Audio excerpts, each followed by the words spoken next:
We're coming at you today with an enclosure talk of epic proportions. We're taking a look at the formula. The formula is a 48 by 24 by 18 enclosure. This stack of 5 is all black with black hardware. You've got the satin black Focus Cubed logo, drop down door, and feature packed with all kinds of goodies. So we're gonna have the man himself introduce. Okay, there's like 8 million things to go over, so I'm going to just look at stuff and try and remember what is in here because there's so much going on. The first obvious one is one giant single drop-down door. So we tried to keep the door as large as possible and still leave a little bit of substrate area, but we needed enough space up here to add some bracing. So you don't want it to, sag super bad in the center. So the first engineering challenge with a design like this is bracing the center. So actually what we did, if you can see in there, we've actually got a frosted acrylic brace. So it's 1/4 inch thick, so it's relatively thin. It bolts to the back side up against the LED, and it holds the top fairly flush. And plus, whenever you turn the LED on, it looks freaking cool. It lights up. It's super neat. Got the glow there. Yeah, Ooh. got the glow there.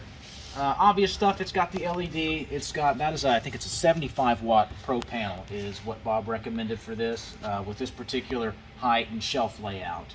It's got the probe mounted to the back wall, so it's actually got a PVC cover that bolts it to the back wall. Now when you do that, the trick is, on a shelf like this is going to be the hottest point. So it's going to be like, what we've tested is about 3 degrees difference from here to back here. So if you wanted it 88 degrees right there, that probe's going to be set to about 85. So that seems to work fairly consistently. This does have the cross plane venting. So it's got an intake vent on the front. It's all 1/8 inch slotted.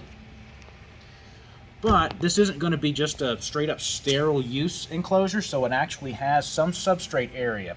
So to be able to pull air in the front and still have the substrate area, we actually took the vents and we kind of chopped them into the door a little bit and raised it up. I mean, it looks wicked cool, and it still pulls a bunch of air without having, a bunch of substrate blocking it. So that works super good. The exhaust vents, you might have to look at the one above. You've actually got 2 sets. So air is going to come in here. It's going to run out those back vents there. And we've also got a couple on this other side here to promote a little airflow over to the hot side. We didn't want this panel just heating up, sucking air through here and blowing it out those vents. So we have the majority of the venting over there and just a little bit on that side. That keeps basically the temperature kind of stable too. Because if you've got a super cold ambient and you're pulling a bunch of air in directly across that probe, that panel's going to be going up and down, up and down, up and down. So doing it like that keeps it way more stable. One of the requirements we had to have for this thing is it had to fit 3 extra large hides. So these things are massively gigantic. So this literally all just works out. So to be able to have a floor hide, we had to make the shelf, you can see it's cut in right there, clear the vents. Okay. So boom, that goes in there perfectly. So that's going to be the floor hide. So that's the cool floor hide. We needed a hanging hide that was also warm.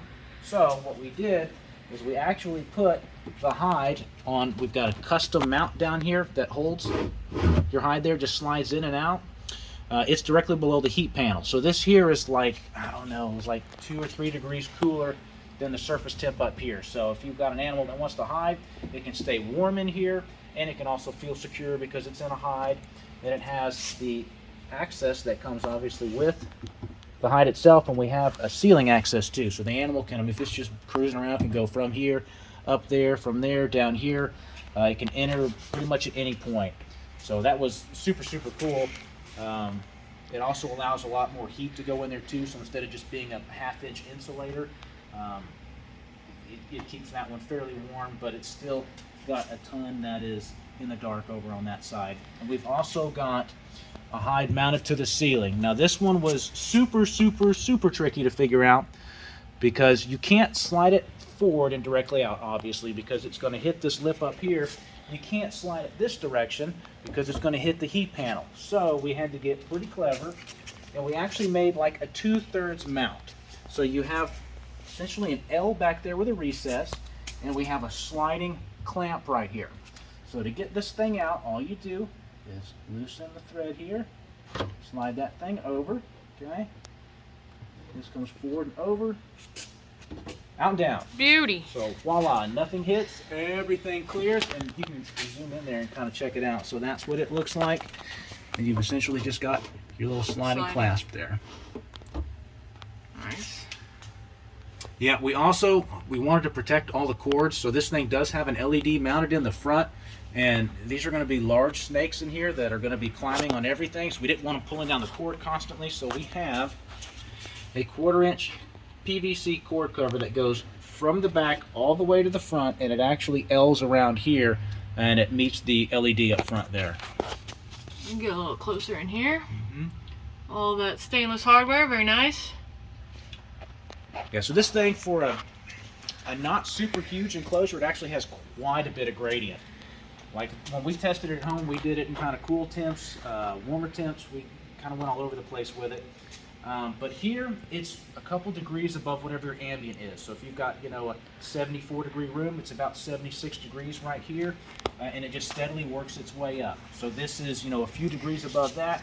And like I said, here is your hot spot, and I'd say probably every couple inches it was like a 2-degree drop. So it works out super, super good. Having, you know, if you're looking for 88 degrees, I mean, you have it right in the center. And as it slowly goes out towards about these back walls over there, it's about 85. So it's got a kind of a central hot spot, and it just slowly cools as it goes out. So you've got a lot of opportunity for, you know, basking. You've got warm hides, you've got cool hides, and you've got a floor hide, and everything. I mean, it all just works out perfectly. So this was quite a challenge to get all that stuff to fit, everything. I mean, just to clear just right. And also working with the ventilation to make sure it doesn't pull too much or not enough. So I think we've found a clever solution to all those. Another neat feature on this enclosure itself is the front is actually, you can select whatever color. So there's no additional, you know, upcharge on this particular model. It's going to have that 1/4" cover standard. So you can get black, white, blue, green, yellow, gray, and it's part of the deal. So you've got optional stuff like the shelf, the hides, and all that. The cord covers, the probe cover, and the front is up to you. So there's no charge on that one. So it's pretty cool. Yeah, this is definitely a work of art and engineering all together. Yeah, lots of R&D went into this one. And it works. It's alive. It's alive. And it glows. It's just, I don't know, that's too cool. I do like the glowing. Look at it up there. Yeah. Isn't it? Goes up. So this is the formula. Stephen did a great job introducing it to you guys. So once again, the dimensions on the formula are 48 by 24 by 18. We should be adding it to the website sometime soon, so keep an eye out for it. Like I said, these models in particular are very optioned out. We'll have all the pricing for everything. Hard loaded stuff. Yeah, hard loaded. So these guys are going to get freighted out, so keep an eye out for some more social media action on these super cool formulas.